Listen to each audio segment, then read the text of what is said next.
All right, Kinsie, everybody. Yeah. How's it going? Woo, everybody came out for Mike. That's awesome. I thought I was going to be late because I hit a lot of traffic. Well, I hit 2 cars. They were parked. I left a note. I'm not an asshole. You know, I'm like, hey, somebody hit your car. And I'm not going to lie to you guys, I'm a little hungover tonight because I got hammered last night by myself. Yeah, it turns out I suck at drinking games. That's the last time I play Naked Twister because the rug burns, the jeans, not working. But I just got a new job in construction. I'm the stud finder.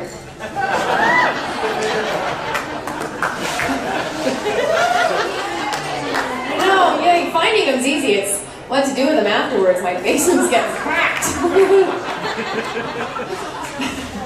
No, but I did just have a job interview recently, and it was going really well. I was talking to the manager, and I was thinking, all right, I'm going to get this job. This is going to work out. And he mentions drug testing.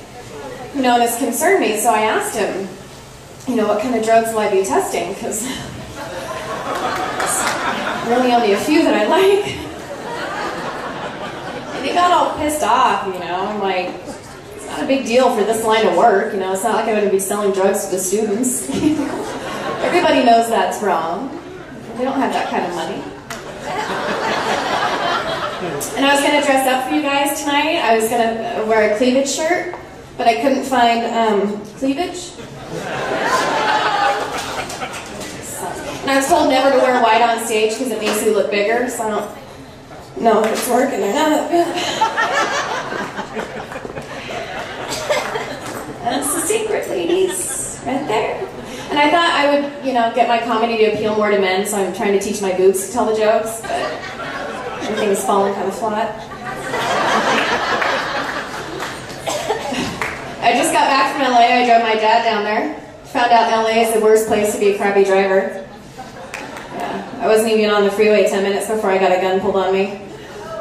Like, I didn't even know my dad had a gun.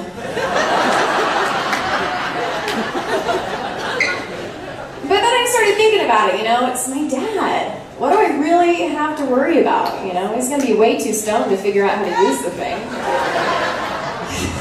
Not even kidding, he's 72, been smoking pot easy 50 years. Every voicemail I get from him is, hey Kinsie, before I forget. Damn it. But I'm a female comic, obviously sometimes I have to keep saying that in case people aren't laughing, but I love being a female comic because I get a lot of opportunities, you know, and I think I could get a lot more, but I have, you know, boyfriend morals and a really sensitive gag reflex, so.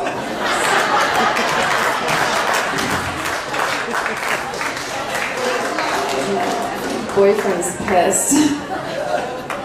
And every, you know, it still has that, you know, everyone's like, oh, you're a female comedian, are you gay? Like, what?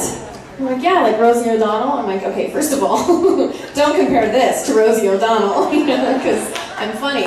And,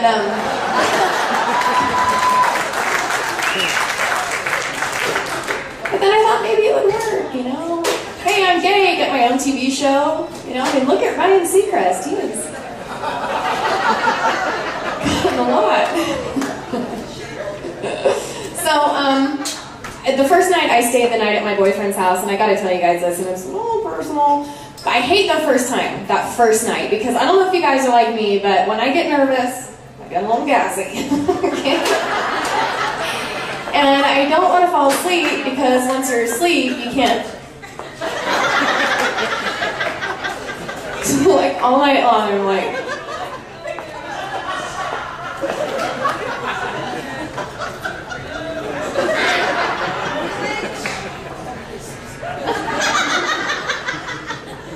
And then you finally fall asleep, and something wakes you up, but you don't know what it was, and you don't want to move because you know you don't want him to know that you know what you just did. And you're like, hey, you're awake. Was it like a noise or something? Did you feel that? Something just ran under the bed.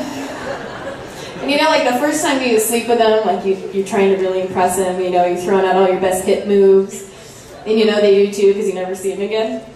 And so, you know, we're doing it, and I'm thinking, I'm going to do it. I'm going to talk dirty, right? Because I hear that works. And so I got all into it, and I was like, I'm going to say, who's your mama? And I'm like, hey, baby. And he's like, yeah. And I'm like, who? Where is your mama?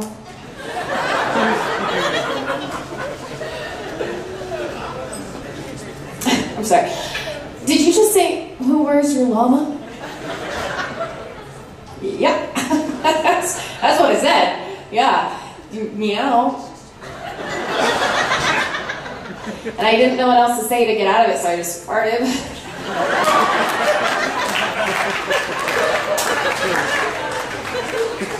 But all my friends, you know, give me a hard time because they say that all I do is sit home and watch movies. I'm like, that is not true. And they're like, yeah, it is. And I go, no. Just the other night, a big group of us went out. It was me, Dumb and Dumber, the three amigos, a chick who's always pissed off, so we call her the Grudge, but don't worry, she's totally clueless. Went out to the night at the Roxbury, you know, good beer fest, maybe looking for a few good men. And we walk in, and I see this guy I know, because he was a wedding singer at my best friend's wedding that got ruined because of 2 wedding crashers. And he had 2 friends with him, Starsky and Hutch. Apparently one of them's a big deal. He's an anchor man. He got Employee of the Month, and I'm like, whatever. And there was this girl, like, flopping around. They're like, yeah, that's Debbie. She does Dallas cheerleading. And so they're trying to get us to leave with them, and I was like, this is bad news bears. I do not feel comfortable riding in cars with boys. I think we should hitch a ride home, because it's a mad, mad, mad, mad world. And we walk outside, and there's this huge explosion, and they're like, oh my god, Mars attacks. And they're like, no, it's Star Wars. And it turns out just some Transformers blew. So I go to leave, and there is this huge puddle, and I have my friend walk through it first. And I was like, is it shallow, Hal? And he's like, no, but it's rocky. And then out of nowhere pulls up this van, wilder than I'd ever seen, you know, and they're like total bad boys. And they're like, hey, pretty woman. I'm like, that's a Mission Impossible. And then this guy gets out. He's a total American beauty. And he's like, welcome to Wayne's World. And I was like, supersize me. He's like, bring it on. I'm all, oh, it's already been rotten. And then out of nowhere come these cops, and they start arresting him. And come to think of it, they do look like the usual suspects. And he was asking me to go to his lake house near Fargo. And I was like, that's an indecent proposal. But I'm a working girl, so I said yes. And so he starts getting arrested, though, and I asked the cop, I'm like, can we just share one long good kiss goodnight? You know, and they were super troopers, so they said yes. And then I turned around and said goodnight, good luck, and went home alone.